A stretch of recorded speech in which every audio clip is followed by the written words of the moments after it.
اللہ الرحمن الرحیم وَاعْتُرِضَ عَلَيْهِ بِوُجُوهٍ۔ علامہ تفتازانی رحمۃ اللہ علیہ یہاں سے لگاتار 5 اعتراضات ذکر کر رہے ہیں، پھر اس کے بعد 5 کے جواب بھی دے رہے ہیں۔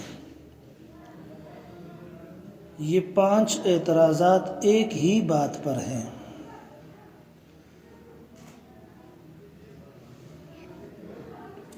کہ آپ نے اور اسی طرح بعض اصولیین نے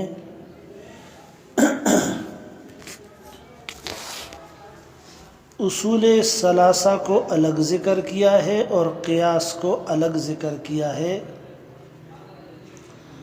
اس طرح کرنا صحیح نہیں ہے۔ توجہ ہے؟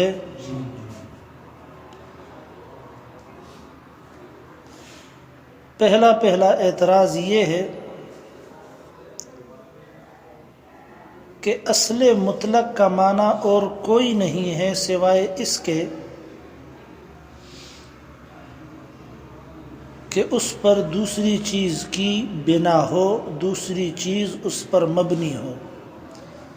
اصل مطلق اور اصل کامل کا بس یہی معنی ہے۔ توجہ ہے کہ نہیں ہے؟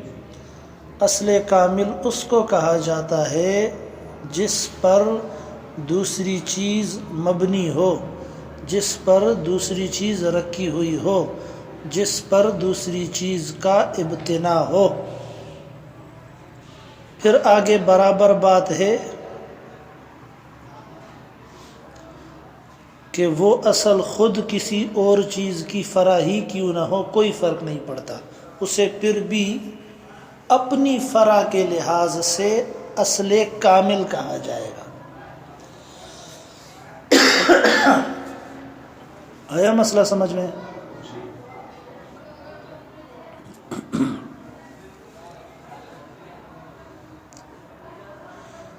توجہ ہے کہ نہیں ہے؟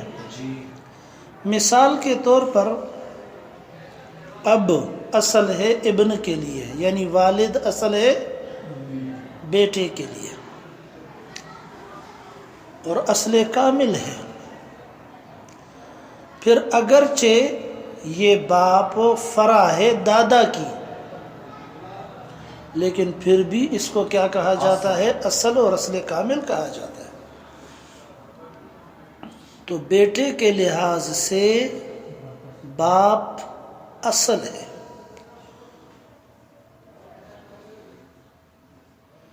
پھر اگرچہ دادا کے لحاظ سے یعنی اپنے باپ کے لحاظ سے خود فرع ہے۔ آیا مسئلہ سمجھ میں؟ اسے نہیں دیکھا جاتا، بس یوں ہی کہہ دیا جاتا ہے ڈائریکٹ، اسی طرح کہہ دیا جاتا ہے کہ بیٹے کے لیے باپ کیا ہے؟ اصل ہے۔ تو باپ پر اصل کا اطلاق اگرچہ باپ خود اپنے باپ کی کیا ہے؟ فرع ہے، اس میں کسی قسم کا شائبہ مضائقہ نہیں ہے، پریشانی نہیں ہے۔ تو پھر قیاس پر بھی اصل کا اطلاق، اس میں کسی قسم کی پریشانی لاحق نہیں ہونی چاہیے، اگرچہ یہ قیاس پر خود قرآن یا حدیث یا اجماع کی کیا ہو؟ فرع ہو، یعنی جہاں سے اس کی علت لی گئی ہو۔ اعتراض سمجھا؟ دیکھیں کتاب میں وَاعْتُرِضَ عَلَيْهِ، اور اعتراض کیا گیا ہے اس عبارت پر، اوپر کے مضمون پر۔ کون سے مضمون پر؟ کہ تم نے قیاس کو اصول ثلاثہ سے الگ کر کے کیوں ذکر کیا؟ قیاس کے ساتھ یہ امتیازی سلوک کرنا تمہارا صحیح نہیں ہے اصولیین کا۔ سمجھ میں آیا مسئلہ؟ اور اعتراض کیا گیا ہے اوپر کے مضمون پر، اوپر کی عبارت پر، بوجوہ اے بوجوہ خمسۃ، 5 طریقوں سے۔ کتنے اعتراضات ہیں؟ کل 5 اعتراضات ہیں۔ الاول، پہلا اعتراض یہ ہے انہ لا معنی للاصل المطلق، کہ نہیں ہے معنی اصل مطلق کا، اصل کامل کا، مگر یہی معنی ہے الا ما یبتنی علیہ غیرہ، یا یوں بھی پڑھ سکتے ہیں الا ما یبتنا علیہ غیرہ، دونوں کا مطلب ایک ہے، مگر اصل کامل اور اصل مطلق کا یہی معنی ہے کہ دوسری چیز کی اس پر کیا ہو؟ بنا ہو، دوسری چیز اس پر مبتنی ہو، دوسری چیز اس پر مبنی ہو۔ الا ما، مگر وہی، یبتنا کے ابتنا رکھی جائے، علیہ اس اصل کے اوپر، کس چیز کی ابتنا رکھی جائے؟ غیرہ، سمجھے؟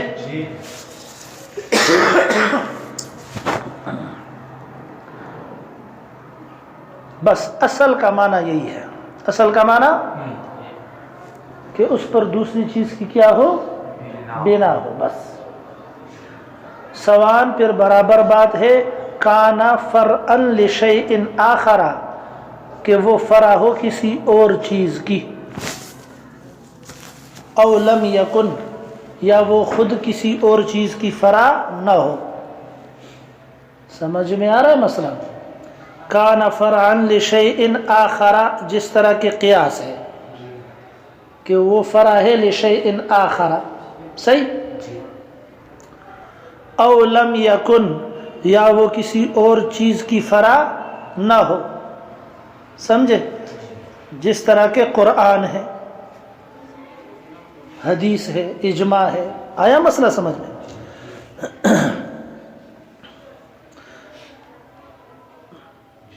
تو فرمایا کہ اگر اسی طرح باتیں نکالتے رہو گے، اگر اسی طرح باتیں نکالتے رہو گے، بقول ہمارے شیخ صاحب رحمۃ اللہ علیہ کے، مولانا عبد الغفور قاسمی رحمۃ اللہ علیہ، کہ اگر اسی طرح اچھی پچھی نکالتے رہو گے، اگر اسی طرح اچھی پچھی نکالتے رہو گے تو پھر کیا ہوگا؟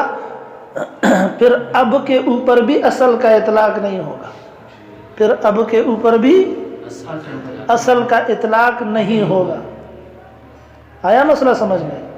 کیونکہ اب اگرچہ ابن کے لیے تو اصل ہے، لیکن خود تو اپنے اب کی فرع ہے کہ نہیں ہے؟ پھر وہاں پر بھی جو ہے وہ اصل کا اطلاق کیا ہو جائے گا؟ منع ہو جائے گا کہ وہ اصل کامل نہیں ہوا، حالانکہ بیٹے کے لیے وہ ہر لحاظ سے اصل کامل۔ آیا مسئلہ؟ یہ نہیں سمجھ میں آیا؟ وَلِهَذَا صَحَّ اطلاقه، اور اسی وجہ سے درست ہے اطلاق اس لفظ اصل کا، علی الاب، کس کے اوپر؟ باپ کے اوپر، وَإِنْ كَانَ، اگرچہ ہے یہ باپ، فرعن،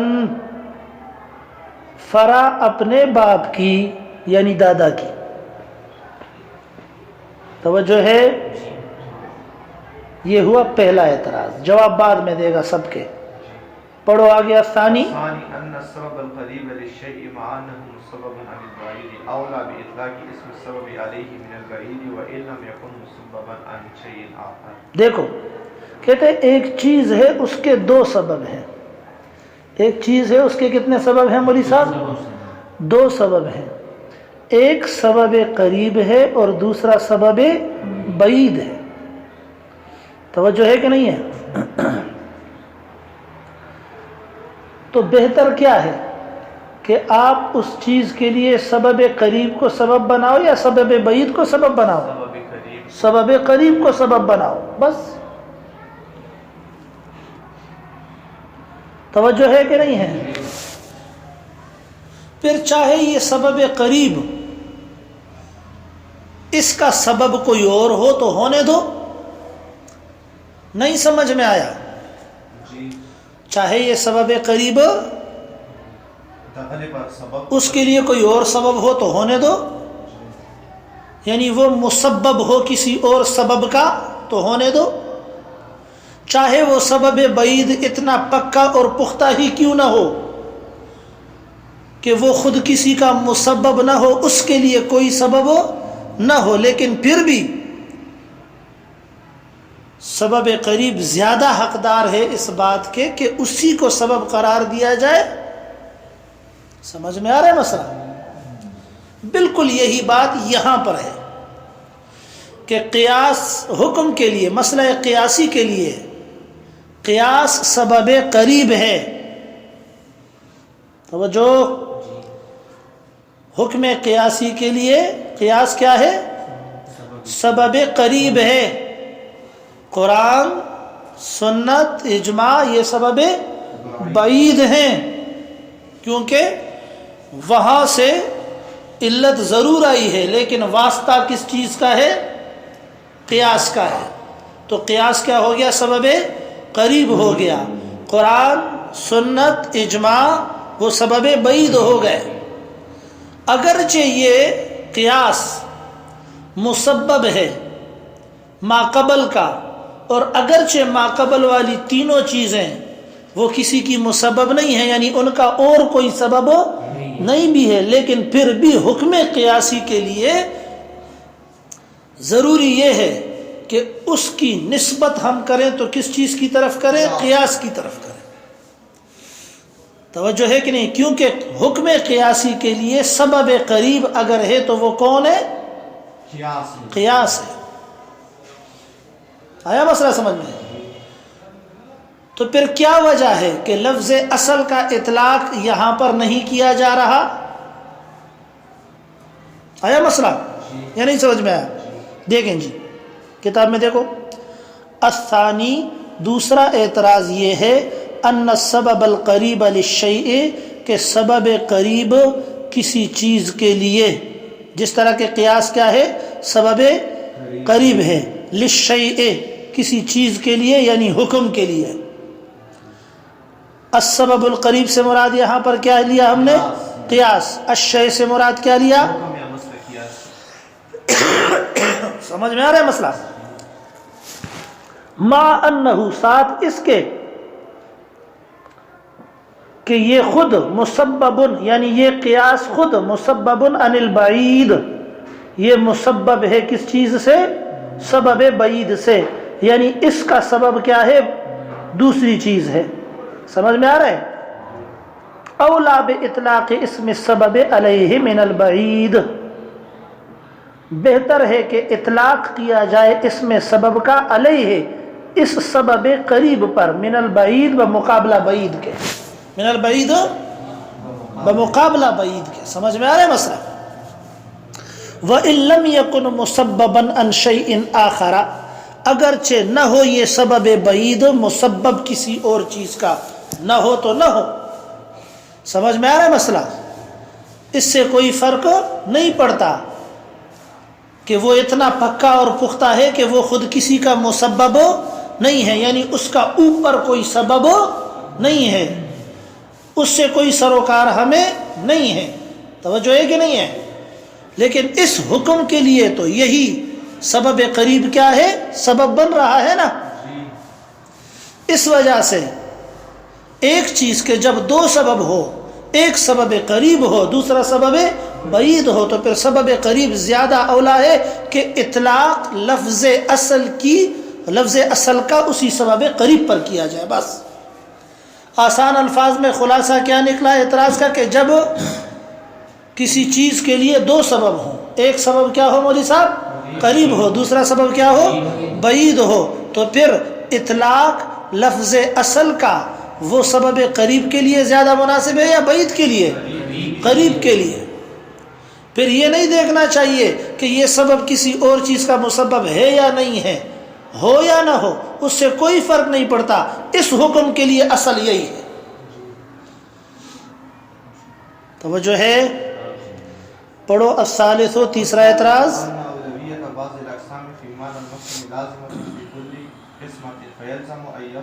ان يفرد القسم الضعيف،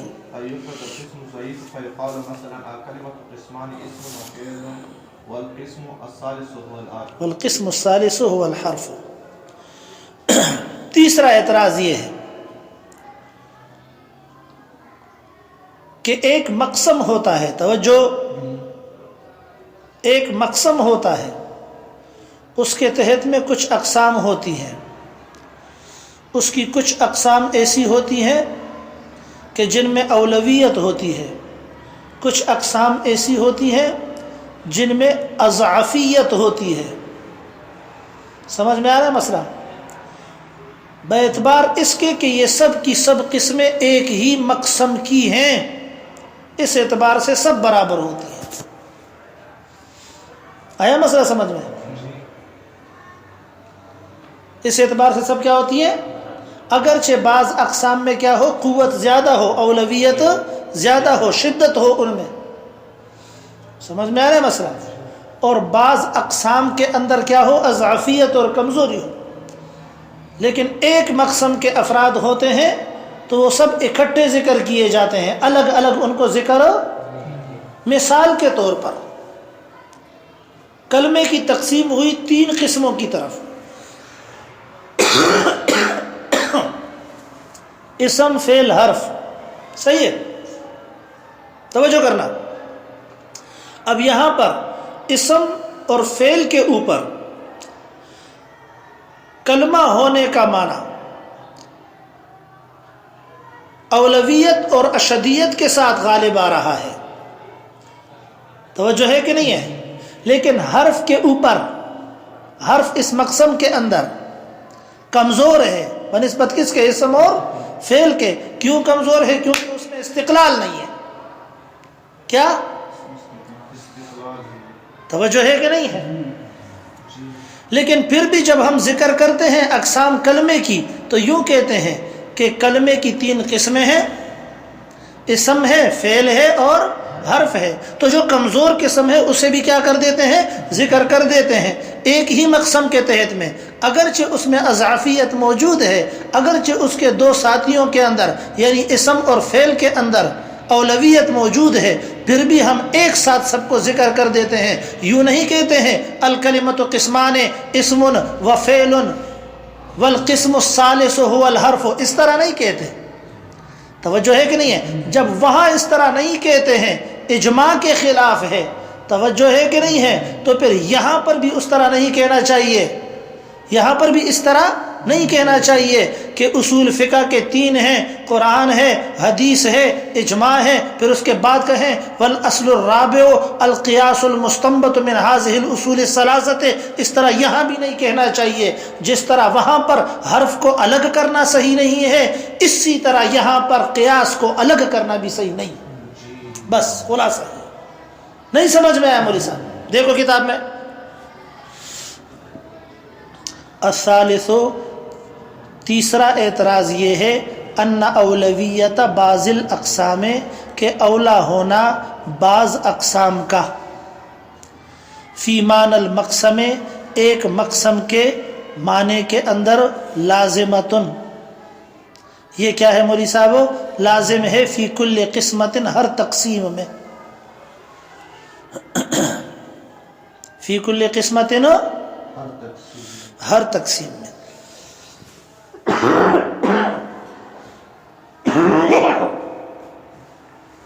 توجہ ہے؟ فیلزم، پھر لازم ہے، فیلزم کہ پھر تمہاری اس بات سے لازم آ جائے ان یفرد القسم الضعیف، کہ قسم ضعیف کو کیا کر دیا جائے؟ الگ کر کے لایا جائے۔ اس سے یہ لازم نہیں آتا۔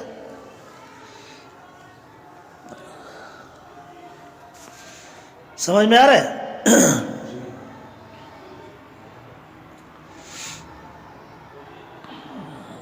فیقال، مثلا پھر یوں کہا جائے گا الکلمۃ قسمان، اسم و فعل، کلمے کی 2 قسمیں ہیں، ایک اسم ہے اور دوسرا کیا ہے؟ فعل ہے۔ والقسم الثالث هو الحرف، تیسری قسم کیا ہے؟ حالانکہ اس طرح کوئی بھی کہتا۔ ترجمہ سمجھا؟ ان اولویت بعض الاقسام فی معنی المقسم لازمۃ فی کل قسمت، اولا ہونا بعض اقسام کا ایک مقسم کی قسموں میں، فی معنی المقسم، سمجھ میں آ رہا ہے؟ لازمۃ فی کل قسمت، یہ لازم ہے ہر تقسیم میں، یہ تو ہر تقسیم کے اندر ہوتا ہے۔ کہ بعض اقسام میں کیا ہوتی ہے اولویت ہوتی ہے، بعض میں کیا ہوتی ہے اضافیت ہوتی ہے، سمجھے؟ فیلزم، پھر لازم آئے گا ان یفرد القسم الضعیف، کہ ہر جگہ پر قسم ضعیف کو کیا کر کے لایا جائے، حالانکہ اس طرح ہے تو نہیں۔ اگر ہر جگہ اس طرح لازم آئے گا فیقال مثلا، پھر یوں کہا جائے گا الکلمۃ قسمان اسم و فعل والقسم الثالث والحرف، حالانکہ اس طرح نہیں کہا جاتا۔ جب اس طرح نہیں کہا جاتا پھر وہاں قیاس کو بھی الگ کر کے ذکر نہیں کرنا چاہیے۔ آیا مسئلہ؟ الرابع، چوتھا اعتراض پڑھو۔ أن تغيير الحكم من الخصوص إلى العموم لا يمكن إلا بتسليمه في صورة أخرى وهو معنى الإصالة المطلقة۔ فرماتے ہیں کہ حکم کو تبدیل کرنا خصوص سے عموم کی طرف، یہ دوسرے کسی طریقے سے ممکن نہیں ہے مگر اسی طرح کے ثابت کیا جائے اس حکم کو دوسری صورت میں، اور یہی معنی ہے اصل مطلق ہونے کا، اور یہ معنی قیاس میں پایا جا رہا ہے۔ توجہ ہے کہ نہیں ہے؟ ایک حکم ہے وہ مقیس علیہ میں خاص ہے، توجہ ہے؟ ایک حکم ہے مولوی صاحب وہ مقیس علیہ کے ساتھ کیا ہے، قیاس آ کر اس میں تبدیلی کرتا ہے، توجہ ہے؟ قیاس آ کر اس میں کیا کرتا ہے، تبدیلی کرتا ہے، اس کو مقیس علیہ سے نکال کر مقیس میں لاتا ہے، سمجھے؟ یعنی خصوص سے عموم کی طرف لاتا ہے، توجہ ہے کہ نہیں ہے؟ یہ کام کس نے کیا؟ قیاس نے کیا۔ سمجھ میں آ رہا ہے مسئلہ؟ یہ کام کوئی اور نہیں کر سکتا تھا، قیاس نے کیا۔ یہی کیا ہے، نام ہے اصل مطلق ہونے کا اور اصل کامل ہونے کا۔ اتنی بات کافی ہے اصل مطلق ہونے کے لیے۔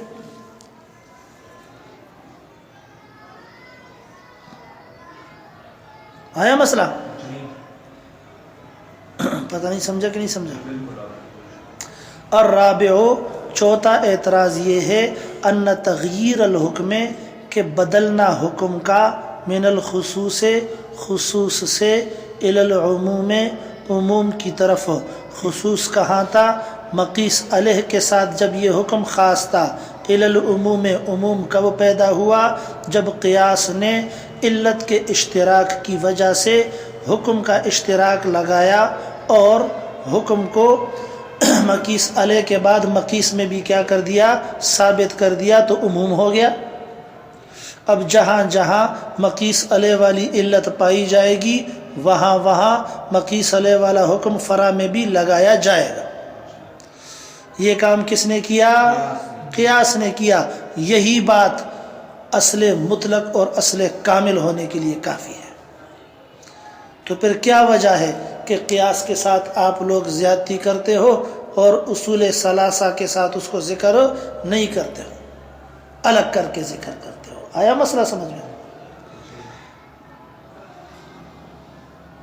لا یمکن، یہ تغییر حکم من الخصوص الی العموم ممکن نہیں ہے الا بتقریری ہی، مگر اس طور پر کہ مقرر اور ثابت کیا جائے اس حکم کو۔ تقریری ہی کی ہی ضمیر جو ہے وہ حکم کی طرف راجع ہے، صحیح ہے۔ فی صورت اخری، دوسری صورت میں، سمجھ میں آ رہا ہے؟ دوسری صورت کیا ہے؟ فرع۔ توجہ ہے کہ نہیں ہے؟ اور اس تقریر کے لیے اصل چیز، اصل اعلی کار وہ کون ہے؟ قیاس ہے، کہ مقیس علیہ والا حکم جو ہے وہ ثابت کرتا ہے کس میں؟ مقیس میں۔ وہو معنی الاصالۃ المطلقہ، یہی معنی ہے اصل مطلق ہونے کا۔ اصل مطلق ہونے کا معنی بھی یہی ہے۔ آیا مسئلہ؟ الخامس، پانچواں اعتراض پڑھو۔ الخامس أن الإجماع أيضا يفتقر إلى السند فينبغي ألا يكون أصلا مطلقا۔